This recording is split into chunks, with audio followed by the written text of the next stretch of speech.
My name's Peter Giovenco. I'm a metal sculptor. Been doing it for about 5 or 6 years now.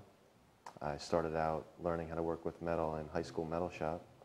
And then from there I started working general welding jobs, doing general fabrication.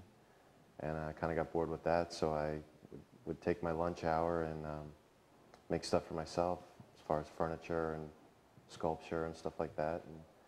And then people started taking an interest in it.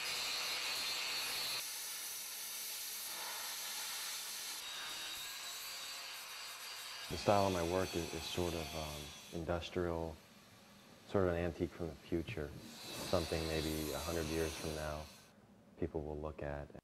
I mainly work in steel, stainless steel and aluminum. Do work in coppers and other brass and things like that.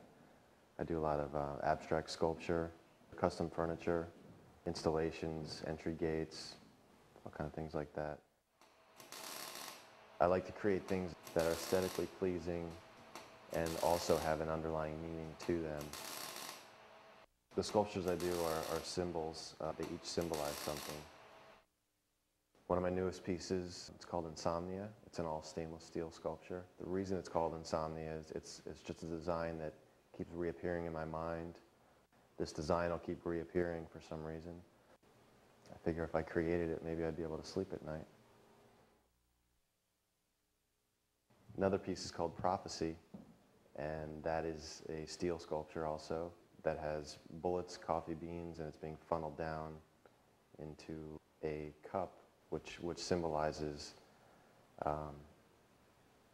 sort of what prophets have been saying all these years, that they're predicting an end to civilization. It's because of mankind. So there's a lever that mankind is sort of pulling the lever, and we're kind of killing ourselves. Another steel piece I did is called Life. It's 2 steel shoes, high-heeled shoes, on a pedestal, and one is up high and one is down low. And that symbolizes that in life you're either doing really well or you're either up or you're down. You're doing great or you're down in the dumps. So, and the shoes symbolizes, in a sense, how you say, I wouldn't want to be in his shoes, or I wish I was in her shoes. Another piece is called Reincarnate Er. It's an all-steel piece. It symbolizes the evils of the world in the top. There's a chainsaw blade that symbolizes the cutting of the rainforest. There's an oil cap from an oil drum that symbolizes oil spills. And a few other things, a few personal things in there. And it's being funneled down and ground down almost in a meat grinder sense, and being reincarnated, coming out of steel rose, something positive.